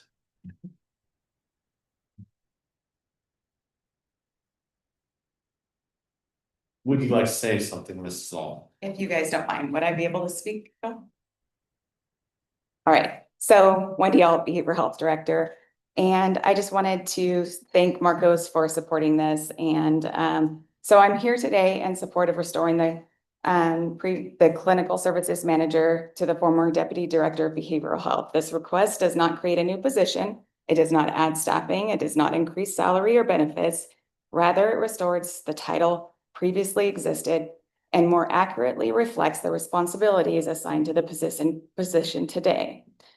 My concern is not whether the decision made several years ago were right or wrong. My concern is whether the structure created then remains sufficient for a behavioral health system that we're operating today. Behavioral health today looks very different than it did a few years ago. Since then, the deputy director, now the title would, since the deputy director title was changed, counties have now been tasked with new mandates such as Care Court, SB 43, mobile crisis requirements, Prop 1, implementation, expanded housing initiatives, enhanced care management supports. All of these just to say that there's a wide variety of things, not just a person to oversee clinicians. There are 2 supervising clinician positions that could oversee that management area that are also unfilled. We have several other initiatives that are required that also need to be implemented. These are not just administrative initiatives. They require clinical licensed individuals. They require leadership, supervision, quality assurance, fidelity monitoring, documentation review, regulatory compliance, workforce development, and ongoing operational oversight. At present, our division has approximately 75 employees, but only 3 full-time licensed clinicians. And I currently have to contract supervision for the practicum students and the associate clinicians because I'm unable to do that on my own. Which would be supervising clinicians that would be over those individuals as well. The demand for licensed leadership continues to increase while the pool for qualified licensed professionals continues to shrink. Recently, an example that highlights my challenge is I was on vacation and inadvertently I missed, my fault, a Care Court hearing after failing to request a continuance before leaving. During that hearing, when it was rescheduled, the commissioner asked whether there was another individual within behavioral health who could step in and fulfill that responsibility. My answer was no. This person would be able to step in, not just handle the clinic and stay and do the day-to-day clinic things that I do rush over and do. I need both. I'm not asking that I don't need the supervising clinician as well, but we do have 2 of those. I don't need a third. And that's what the clinical services manager, as Judy said, to oversee the clinicians would be doing. It's not about being unavailable. It's about what happens when there's no equivalent leadership position available to provide continuity for the courts, the community partners, or our staff, and most important, our clients. It's not simply finding a therapist. The challenge is finding therapists willing to become leaders. And behavioral health has repeatedly relied upon contractors and external support to assist with these functions that would traditionally be supported by leadership capacity within this organization.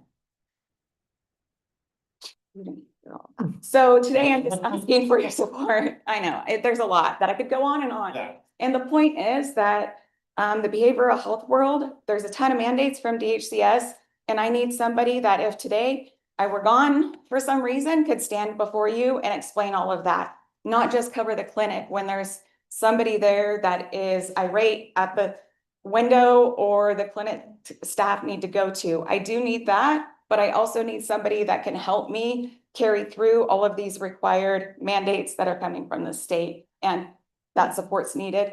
And our neighboring counties, Amador, Tuolumne, are HHSA, and they both have behavioral health directors who both have deputy directors who could fill in and go to CBHDA or any DHCS and represent the county at the same level as their behavioral health directors. So I am just asking for the board's support in that at no cost and no change. So typically deputy directors are paid higher than what the position currently is. So it probably will be an increased cost if we were to run it at the deputy director level. And I don't disagree that you need additional help with administration and management and all of those tasks that you have. There are a ton of things coming down from the state regarding behavioral health, but I do believe that we should try to recruit for a division manager first. If that doesn't work, then potentially revisiting this at mid-year. But I do believe that changing the title to be more representative of the work that this person is doing probably will help with the recruitment. Isn't the class and comp study the same, right? The class and comp study did not identify that we should be hiring a deputy director in this department. What is the deputy director in the class and comp study at that level. There isn't one. There isn't one in it. No, we would was have to thinking- establish the position and establish a salary range, which would be different than the clinician. So, but you're the deputy director and you're in the class comp study, and that's, She's the deputy director of the agency and the director of behavioral health. There is no deputy director of behavioral health in the class and comp study because it was not recommended as part of that. So However, HHSA does have a deputy director level already, which is an eligibility, and that matches the level of the clinical services manager, which is the that's title fine, but it that we wasn't are done for requesting. behavioral health. It was done for something like public health or across. Eligibility. Oh, right. Yeah. There would be no change to the cost because the pay scale is already the same as another deputy director. On overall the line eligibility. in the class and comp study, even though it wasn't necessarily done for behavioral health at the time. Okay, I would ask Judy to speak to that. let's see what it is in the class and comp study. Lay it out. So it was not addressed in the class and comp study, but it was addressed in the organizational review. And so one of the things I do want to remind the board is that although we do have we have 2 deputy directors in HHSA that report directly to the director of the agency. And so when we're talking about organizational structure, what they're trying to do in behavioral health is very different than what is in human services. And so that's why we are trying to look at, you know, the level of hierarchies. And although we did look at like what behavioral health deputy directors make, you know, currently out in other agencies, it is a very different pay scale. And so we do expect to then be pushed to increase the salary of that position. And so that's why we asked the board to let us set it at the division manager, and we heavily recruit. And then like Ms. Hitchcock said, then we can revisit at mid-year with our results of how recruitment is going. Okay, well, then we'll leave it up to the board to decide. I was here in 2021 when this decision was made, and I know what the idea was behind it, and that idea behind it is no longer here. So, with that, A is a vote for division manager, B is a vote for deputy. And we'll go down and you can, A is division, B is deputy. Martin. This is a very hard decision, but I am going to support Marcos and Ms. Alt in this. I believe that you're the 2 on the ground. And however we have to work it out, I think we need to work it out. I sit on the behavioral health board. I know what you do. I know how difficult it is. And I think that we should be supporting you as best we can to have the staff that you need. We have B. Autumn.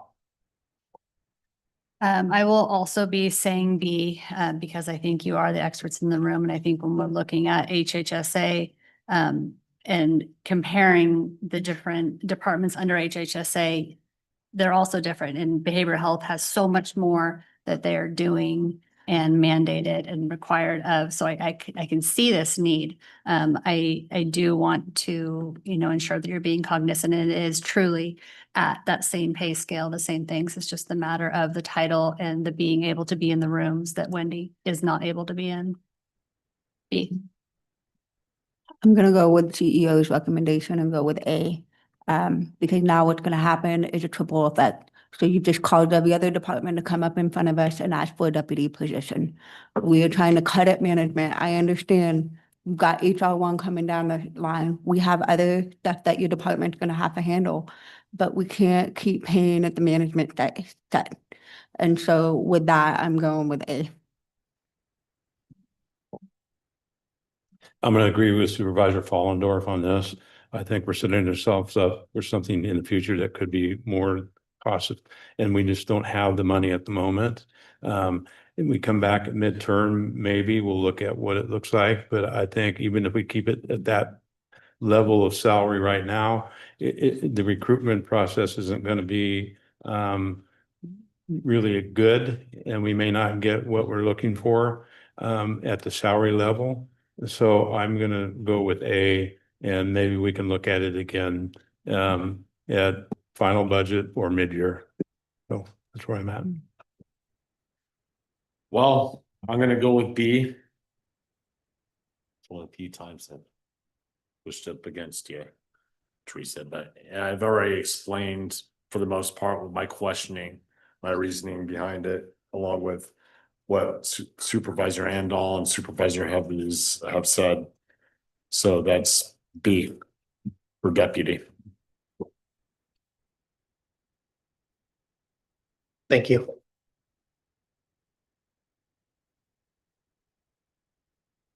Okay.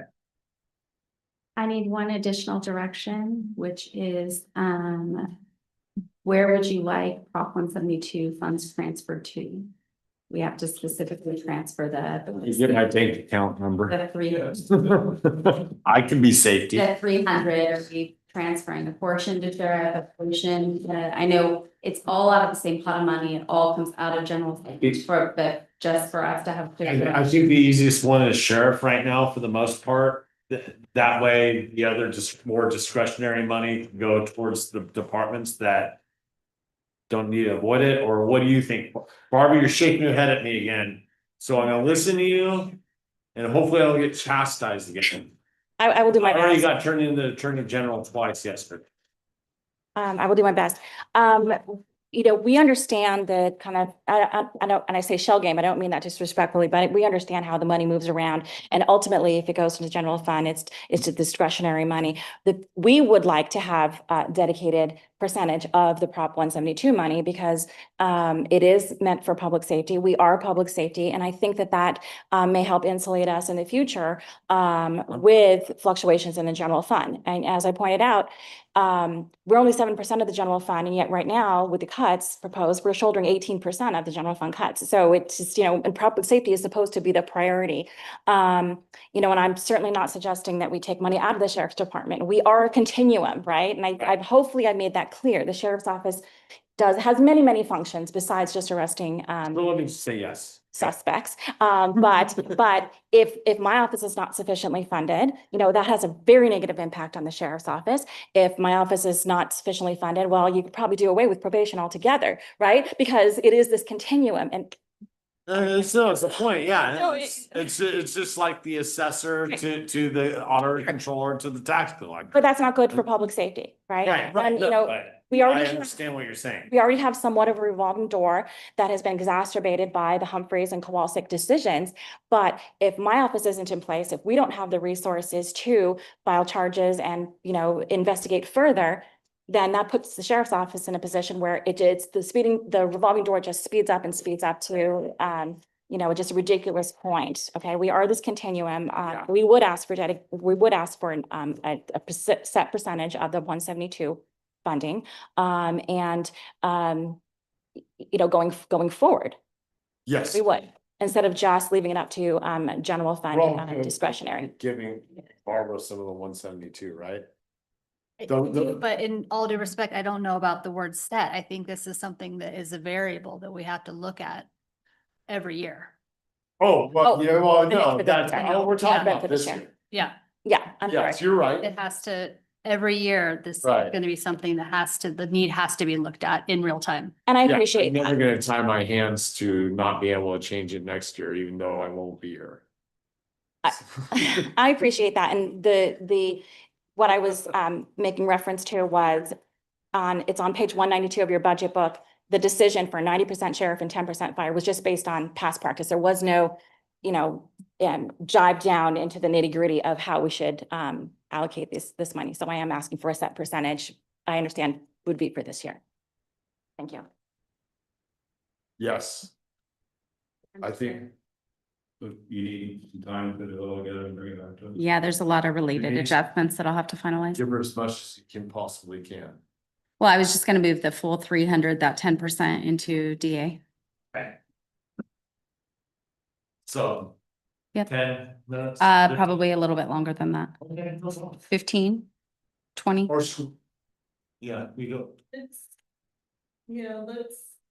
do come back at 11:45. Yes, ma'am. Let's come back. Okay.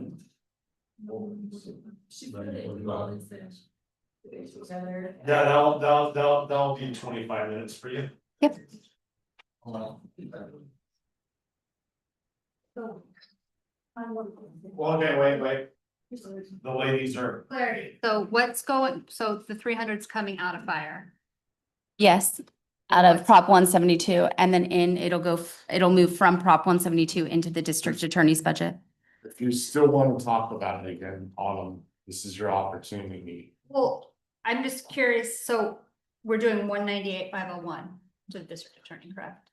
Yeah, so the way the general fund works is it all rolls up into, so it'll essentially reduce the general fund draw of the DA in excess of that, and then the draw of a different account within the general fund will go up, but they offset each other because they all roll into 1010. So we balance it all as one whole account. And then, Yeah, and then probation will just go somewhere else. yeah. So essentially probation's draw will go up and DA's will go down. Okay. Yeah.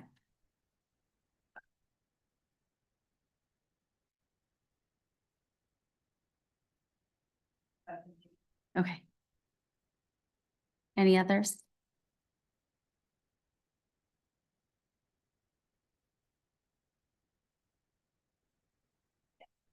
Okay.